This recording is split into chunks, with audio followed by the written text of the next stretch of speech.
question wana so tali yango eza ba question moko boye oyo bango nde bato ya lamuka balingi neti bapolitise yango bakomisa yango danger ezali point de presse oyo honorable Franck Diogo asalaki apesaki parcours na histoire ya bapoliticien congolais nde batamboli alobi ke na naza disciple te Fayulu nyonso oyebi ke Fayulu akaza disciple te. Non, il faut comprendre eloko moko na mboko Congo tozali na deux camps nde nayebisaki yo mbalelekaki camp ya liboso ezali ya président eli po azokunda mpona intérêt ya peuple. Camp ya mibale ezali ya baopportuniste bato bakoluka baposte bakoluka misolo bakoluka batonga bandako yashi aleka na etape wana yango wana ntango ya frappe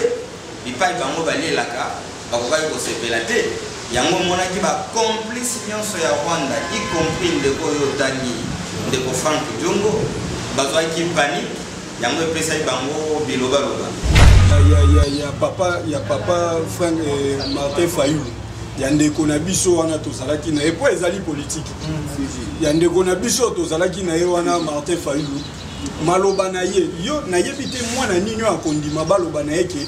lupangu na bango to ndako na bango tata na ye azalaka dirige na tata moko boye oyo ya ayebi te azalaka mopanzi mwana nini akondima eloko abongi soki tokomi kosala politique na ndenge ya likundu ezali mabe yango okomona esengaki na honorable Franck Diongo aleka asokola babiloko mosusu po bato bakomi kobima na kombo ya papa Etienne Tshisekedi ya mibale na obakiselo boye na convention de Vienne oyo est organisé par relation diplomatique entre les états ambassadeur akoki kokota na masolo ya bamboko ya zali il peut pas se gérer la politique intérieure. Alors ceux qui appartenaient au courage pour interférer na politique intérieure ya RDC, c'est parce que batuluwa oyo tangi bazali wana boye surexcité parce que bazo ba promesse akoma ministre akoma boye akozwa kanyaka yangano mona epesa bango trouble mais pona biso bazali batu moko to boye kutu ko s'occuper na bamote parce que président eli azali na vision bino nyonso boyebi pour Congo comme un Congo digne. Tala siko alobi asokoli asali toilettage ya busoto nyonso koleka na mboka omoni ndenge batu babimi bakomolo babilo baloba o ekutu même biso kutu tozomona ta ndenge ya kokipe bango te tala jeune moko o maître alobaki na jeune moko alalaka libanda wa Merlin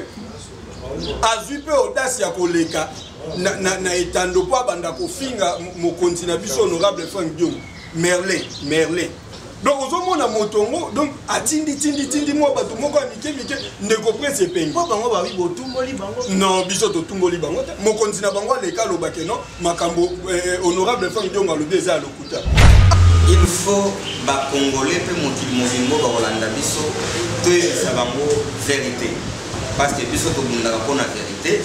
y compris ndeko Franck Diongo il faut azwa vérité à travers émission to salana ya liboso fo boyeba ke soki Franck Diongo bandi politique après le 2011 mwana mboko azali président eli Martin Fayulu babandi lead Etienne Tshisekedi na 1990 po ba belge babengaka 1990 bakutana wapi na conférence nationale souveraine bipai wapi président eli lelo Martin Fayulu azalaka moko ya bafondateur ya union sacrée de l'opposition radicale au Babenga Isora bazalaka wana ye mwana mboka kondo Etienne Tshisekedi pe asonam bandeko président eli lelo Martin Fayulu bango nde basalaka union sacrée wana na ngongo wana ndeko kotanga Franck Diongo yazali na Robeta Kati comprendre azalaki na Robeta Kati azalaki katier na ngongo wana ebaki na masolo ya politique te.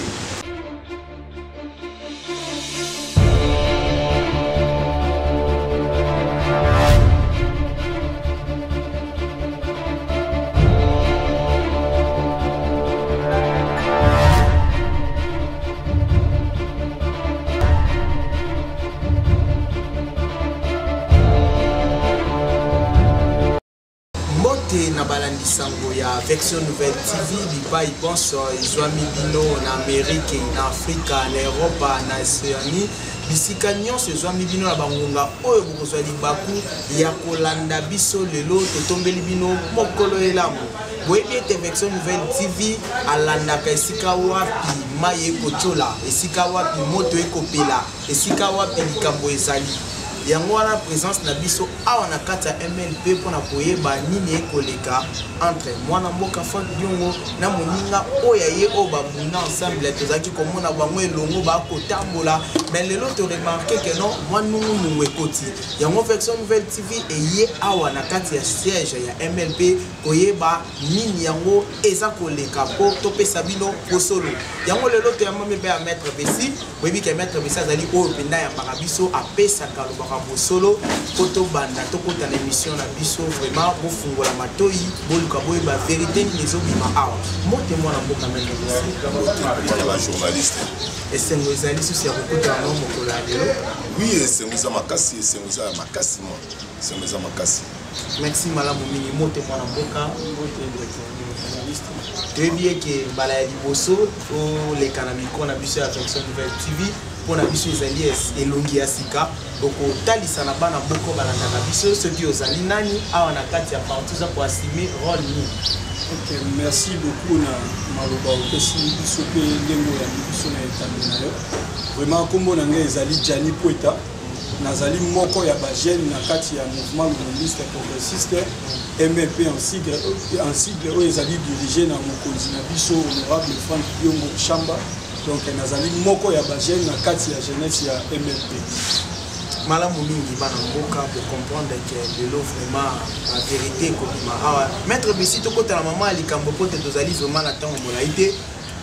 présence na biso ezali awa maître Bessi tomona kimbalo eleki osali mwa bémission ebele osimbi ndeko de vos kitoko osimbi ndeko Martin Fayulu osimbi ya mwana mboka eloko nini ekoleka o esali ke boloba ba vérité boloba na oyo population akana kiteke koloka akamwene question na yo vraiment otuni ba question wana zotali yango eza ba question moko boye oyo bango nde bato ya lamuka balingi neti bapolitise yango bakomisa yango danger ezali point de presse oyo honorable Frank Diongo asalaki apesaki parcours na histoire ya bapoliticien congolais nde batamboli alobi ke nani aza disciple te Fayulu nyonso oyebi ke Fayulu akazala disciple te badisciple bazali oyo batangama oyo batambolaki mpe elongo na papa Etienne Tshisekedi exemple mona kopesa elongo na Frank Diongo soki alobi bongo mpo ayebi kati ya Fayulu biso nyonso tozala mpe toyebi kati ya Fayulu moto akolobaki ayebi Fayulu te azali biso nyonso toyebi Fayulu donc na yango oyo nakoyebisa bino bapeuple congolais bisika bazali ezali kaka Fayulu aza kaka na motema mabe aza na motema ya likundu eloko nde kosala papa na biso Fayulu donc koloba Fayulu alobaki Frank Diongo alobaki ale Fayulu ati bato na ye mpo Fayulu ndenge azali wana afabrika mutu te Fayulu mpe ndenge azali wana aforma mutu te bato oyo Fayulu akoma kotinda bango balekaka na etando mpo bafingaka honorable Frank Diongo ezali bana oyo Frank Diongo aboti na libumu na ye bato loka baniko bato loka baepenge bato loka bana ya mike ya salite oyo Merlin omona olala libanda donc azwi bango nde bakomi koutilize bango mpo bafingaka honorable Frank Diongo donc yango tokoloba boye omoni place tobema badébat inutile il fallait honorable Frank Diongo afanda na plateau Fayulu mpe afanda na plateau totala banzoko mibale bakunda basala débat contradictoire babeta baparcours na bango ya histoire ndenge nini balekaka na vie politique mais na kokamwa na komokamwa mwana oyo nikoyaka oyo akata na mandefu na mbanga te mwana oyo moke oyo ayaka awa oyo biso tolokoti ye tosukoli ye tobongisi ye akata na nzoto kolata veste te tolakisi nde balataka veste kokanga cravate sapato kaka mwana lelo baluki alingi otelemela biso mais soki baluki mpe na kozongisa na lignema mpo mwana na ndenge azala nayebi ye ebandeli ti suka okomprendre nayebi epenge ebandeli ti suka donc soki olingi bavérité okoyoka bavérité tuna na mpeti nanga Gianni bon malamu mingi tokozongela ye mwana mboka soki okoloba bongo ekokamwisa biso mpo ete biso tomona na bamilulu ebele kobanda na 2011 tokomona mwana mboka Martin Fayulu elongo na ndeko na ye Frank Diongo bango nyonso tu papa Etienne ayambaki bango lokola badisciple ndenge lelo ke bokoyebisa biso ke mwana mboka Martin Fayulu ye azali disciple te yoka omoni bayebaka te omoni Jésus-Christ lere azalaki ayi na 12 disciple na ye mais kote Jésus bako prêcher parole yaki na bato babako ebele bato nyonso bazalaki badisciple te mais soki otengi badisciple ya Jésus bazalaki ebele Lazare abandaki kolanda Jésus mais c'est qui disciple était. Donc, tout ce parcours de 90 à 2006, Fayulu azalaki na Kinshasa ti. Azalaki esika nini? Akena mikili ya poto, akena na état civil kotanga tuna Noël Tchani, mpaki na Noël Tchani. Tuna mikili ya poto. Donc azalaki te. Sikola pendant ce temps-là, bon honorable fond na biso to bundi to bunda etumba. Te ko mona ele ra ina 2006 abimi candidat indépendant. Yo yebi Fayulu. Mais avant wana yo ebaki ata congolais to benga déjà honorable fond ndio maïba ki. Parce que là c'est là sur toutes les questions. C'est là on a pas problème na ba adabu de ko adabu. Kasi ba bisa eloko ba lingi ba komisa, eloko ba lingi ba komisa place sango yango wana. Mais ça 2006. Et ça na 2006. Les Fayulu a postulé comme indépendant. Voilà où Fayulu a banité. A postulé comme indépendant. Allez, Bemba tu a fouillé mon mouquet. Indépendant la dans national la suite.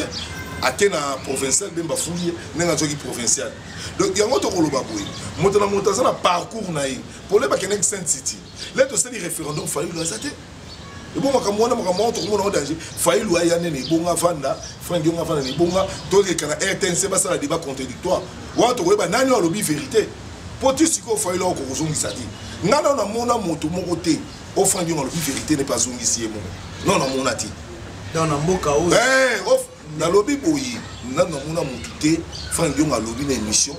Ma concernant yé pas zonga à répliquer. Non na mona ti. Malamu maître Bisido zongi le mwana mboka tokatisi na ngambo ya yo. Totala lolenge mwana mboka Martin Fayulu asalaki oya ye. Malobeli, alobela qui n'a peuple congolais, attendant qui combat moi la boca France. Mais comment on a réponse wana le lengue bimeli, ça le col a bien on va boquer kotumbo la moi la boca Martin Fayulu toni. Vraiment, na c'est comme moi mokié. Au moni maloba ya papa Franck Martin Fayulu. Yande konabiso wana tozalaki na epo ezali politique. Yande konabiso tozalaki na wana Martin Fayulu. Maloba na ye yo na yebite mwana nini akondima baloba na yeke lupangu na bango tonda kuna bango tata na ye azalaka dirige na tata moko boy o ya yebite azalaka mupanzi mwana nini akondimelo kwa bongo soki tokomi kosala politique na ndenge ya likundu ezali mabe yango komona esengaki na honorable Franck Diongo aleka asokola babiloko mosusu o batu bakomi kobima na kombo ya papa Etienne Tshisekedi. Maître Outi ko peso exemple moko ya Jésus-Christ. Yesu azalaki na 12 apôtres na ye mais azalaki na bato belé babandai ko landa ndenge moko na papa Etienne Tshisekedi. Papa Etienne Tshisekedi azalaki na ba disciple na ye. Mais azalaki na bato bazalaki sima na ye. O babandaki ko landa lokola entre autres ba Martin Fayulu bazalaki ba disciple ya papa Etienne Tshisekedi te mais babandaki ko landa papa Etienne Tshisekedi. Lelo balingi babima na kombo ya papa Etienne Tshisekedi po babanda ko lobaka makambo ezali na nzila te. Honorable Franck Diongo asalaki kaka mosala na ye ya koloba vérité pe ya kosokola bosoto nyonso ekoleka na mboka apesa biso ba yango tobengaka ye prophète politique tala siko alobi asokoli asali toilettage ya bosoto nyonso ekoleka na mboka omoni ndenge bato babimi bakomoloba babilobaloba o ekutu même biso kutu tozomona ta ndenge ya kokipe bango te tala jeune moko o maître alobaki na jeune moko alalaka libanda wa Merlin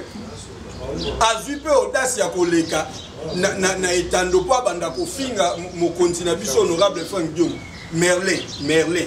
donc ozomona motongo donc atindi mo bato moko mike ndeko prince epengi po bango ba wibo tumboli bango non biso to tumboli bango mokonzi na bango aleka lobake no makambo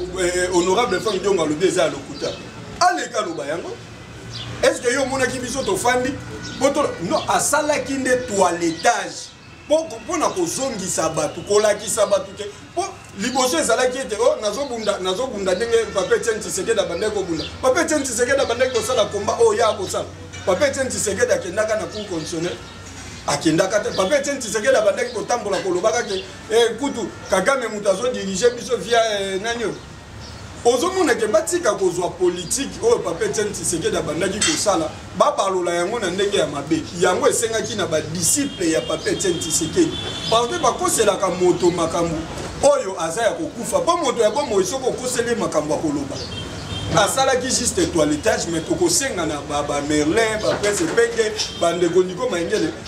bamiyeba bisika bazali po soki tobandi kolandela bango moko bakozonga neti Merlin tozali na terre kolandela ya mingi te mais ayeba ete toko bende matoi ayebe sika azali pa ayebe sika uti atika komi dindisa na libulu ya kolega ko banda ko finga honorable femme ndoko même ba prince penge na ko comprendre te bazo tinda bango bongo pona ni bako tinda bango na libulu bana mwana mboko tokozonga maître Besito Yesu na ngambo oya yo mwana mboko honorable femme ndoko lobi vraiment na moninga oya ye que azali maladi bakende ko soigner mwana mboka vraiment so okomona ete il faut azala pe mwana ngaye ko loba ke no moninga tozala na ye na lobata malembe koko matina niveau ko epsa moninga na maladi moni eloko oyo oloba obile kotuna ba question ba to bongo opesa ba gaz devant kala niveau mona bango ti ata parcours na ngai obile président honorable Franck Ndiongo abaki mwana ntse mazana problème a mutu alobi bokanga ete bozwa ye bokene ko traiter et ce question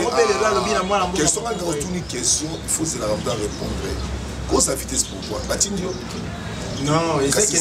ça la monter marokite yo oza pressé l'air honorable Franck Ndiongo alobi mwana ntse mazana problème a mutu bokanga ete bokene ko traiter ye l'air ba joki mwana ntse ba kineki ne simple pas peut-être mwana ntse mutu bébité. Donc, Azali prophète, l'air à lobby, a dit que Martin, caractère à Martin, a dit comportement Martin. L'air à Monique, a commis qu'au na Liban, a dit que un problème à Moutou. Donc, il fallait pas me mettre dans la scène pépé, battre la Moutou naïe, c'est que baby. Parce que ceux qui de l'autre lobby, bouillé, t'as la gare à ma propos, oya koloba.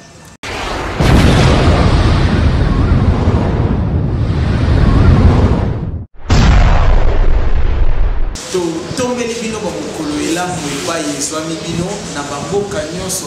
esika bokozwa libaku ya kolanda magazine na bino tosolola mpona mboka oyo eyaka kolukela bino bainformation ya solo mpe ya sire mpo bozala toujours informé boyebi ete botindaki biso koloba ete ndenge nini mwana mboka alobaki oyo aye message apesaki kasi mopaya ayaki mpona koluka koreagir bakongolais ezalaki bino malamu te bolobaki mwana mboka tosolola mpona mboka luka okita na base kuna osolola na bana mboka bayambaki message wana ndenge nini po te biso toza bakongolais tokopermettre te soki oyo ezali bitumba entre bakongolais mwana mboka azokunda na moninga na ye congolais mais yo moto ya libanda oya mpona koluka koloba kointervenir bapesaki biso mission na kati ya Vection Nouvelle TV ya koluka kokende na base kozwa bainformation ya sire awa tozali na kati ya base ya décide esika wapi boyebi ke toyambamaka mpo ya mwana mboka Joseph Lukadi ye nde moto apesaka biso bainformation ya sire lelo tokoyamba ye lisusu elongo na baoyo aye bamembre tosolola toyeba bazwaki message wana tolenge nini. Merci mbote mingi mwana mboka mbote mbote na bakongolais biso po bakolanda biso na maboko esengo ezali lisusu ya kokutana mokolo ya lelo ebieke soki biso Vection Nouvelle TV tokiti awa seke toza na posa toyeba ya solo nini eza koleka na kati ya parti mikolo uti koleka mwana mboka kaka na bolingo na ye oyo azalaka na moko na Kongo amekaki kotalisa baya ye oyo azomona lolenge mboka eza kotambola me na kati wana mwa banumunumu tokoki koloba etushaki na bangambo ebele eningisi na ngambo ya Rwanda eningisi awa na Congo yango ezali biso lelo mission oyo toyebi awa na yango tokoluka vraiment koyeba mwana mboka eloko nini oyo mwana mboka Martin Fayulu alobaki oyo eningisaki ntina mboka wana. Merci beaucoup na kuna utuni merci na ndenge oye oyebi ke na mboka Congo totikala na commandant du peuple azali président ye atombolaki mongongo mpona kokondane l'ingérence ya gouvernement rwandais na etali makambo ya Congo yango wana rwandais Karega azali ambassadeur ya Rwanda na Congo lokola azoprofite na faiblesse ya leadership ezali likolo ya mboka akotaki na masolo wana mpe alobaki n'importe yango wana bagene nyonso ya SDP ya Congo bakokaki kopermettre yango te ndenge okiti na siège boye bazali ya ébullition parce que lobi tokotambola mpona koba na Karega akanganisaka na ye azonga na mboka malamu mwana mboka oyokaki mwana mboka Karega ye azwaki message wana alobi ete mwana mboka Martin Fayulu maya koloba ezali yango te maya koloba soli ezali malamu te mais eloko epuse biso awa ezali na bakongolais vraiment tokobomba bosolo te na ngambo ya bandeko na biso ya MLP eske botushaki bango to mpe nini oyo babe bolobaki oyo eswaki bango baréagir? Non, il faut comprendre eloko moko na mboko Congo tozali na deux camps nde nayebisaki yo mbala elekaki. Camp ya liboso ezali ya président eli po azobunda mpona intérêt ya peuple. Camp ya mibale ezali ya baopportuniste bato bakoluka baposte bakoluka misolo bakoluka batonga bandako yasi aleka na etape wana yango wana ntango ya frappe bipai bango balelaka bakokaki kosepela te. Yango monaki bacomplice nyonso ya Rwanda y compris ndeko oyo otangi ndeko Frank Diongo bazwaki panique yango epesaki bango bilobaloba ya mibale na kobakisa eloko boye na convention de Vienne oyo eorganize barelation diplomatique entre les états. Ambassadeur akoki kokota na masolo ya bamboko ya zali il peut pas se gérer na politique intérieure. Alors ceux qui apparvenaient qui ont courage pour interférer na politique intérieure ya RDC, c'est parce que batulwa oyo tangi bazali wana boye surexcité parce que bazwa ba promesse akoma ministre akoma boye akozwa kanyaka yangano mona ke pesa bango trouble mais pona biso bazali batu moko tokoyi kutu kosokipe na bango te parce que président eli azali na vision bino nyonso boyebi pour Congo comme un Congo digne et prospère. Il y a un des priorités de la mission. Madame Bilimwana Mboka, mais et l'autre fois il touche tout le temps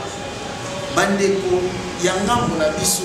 oyo MLP et l'autre moment ba lobi ba congolais ba so ba Bilimwana Mboka ma ba ye vraiment dali disciple té ya papa Etienne Tshisekedi mais na to mona na ba vidéo na ba 2011 mwana mboka Martin Fayulu azalaki toujours na nsima ya papa Etienne Tshisekedi mais lolenge nini bandeko na biso balobaki ye azali disciple te ya papa Etienne Tshisekedi? Merci beaucoup na motuna wana. Il faut bacongolais mpe mokili mobimbo bakolanda biso toyebisa bango vérité parce que biso tobundaka mpona vérité y compris ndeko Frank Diongo. Il faut azwa vérité à travers émission tosala nayo ya liboso fo koyeba ke soki Frank Diongo abandi politique akutana Etienne Tshisekedi na 2011 mwana mboko azali président eli Martin Fayulu babandi lead na Etienne Tshisekedi na 1990 po babelge babengaka 1990 bakutana wapi na conférence nationale souveraine bipai wapi président eli lelo Martin Fayulu azalaka moko ya bafondateur ya union sacrée de l'opposition radicale au babenga Isora bazalaka wana ye mwana mboka kondo Etienne Tshisekedi pe asona bandeko président eli lelo Martin Fayulu bango nde basalaka union sacrée wana na ngongo wana ndeko kotanga Frank Diongo yazali na Robert Kati comprendre azalaki na Robert Kati azalaki katier na ngongo wana ebaki na masolo politique te. Est-ce que vous comprenez le cas? Donc, boni moto abanda politique netienne na 1990 yediongo aya kolobono nga mutu na komisaka Fayulu et pas Etienne Tshisekedi omoni ke er moko ndenge baro makambo maladi bato ebele na ngamu na onde fo bazo lisa bango hospital tokota mna likambo wana bakongolais toyebi ke mwana mboka bazaki vraiment oyo balobaka bandeko atata mwana mboka Frank Diongo azwaki mwa likokoso ya kokangama mwana mboka Martin Fayulu azalaki mpe kokunda koloba mais ndenge nini lelo mwana mboka Frank Diongo abiyandolaki mwana mboka Martin Fayulu azali na problème ya motu boyambaki yango lelo kulu esalaki biso eloko te mpo bacongolais sur base ya bavérité na koloba na yo si bacomprendre ke kulutu na biso wana depuis akenda boloko tout à bien prison centrale à Makala, il y a quelque chose qui ne marche pas. Voilà. Vous comprenez? On dirait que qui va bouger moi biloko ebele na mutu parce que ndeko biso toyeba. Pour tout na biso Frank Diongo biso toyeba et là wa koloba lelo te. Ce qui est ali bongo te, c'est que lokoso azana ngo ya kakoma ministre,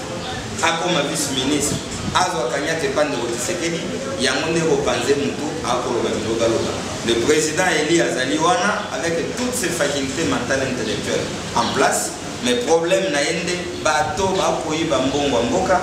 bato ba ko kendaka pona politique à libumu, bazozwa pongite parce que Azaliwana lokwa témoin chena. de temps en temps akoloba bosolo na Congolais yango na bakoti ke kimia te mais sinon ya zali très normal ba malade faut koluka bango na ngambo wana parce que côté na biso kimia zali toko ba bitu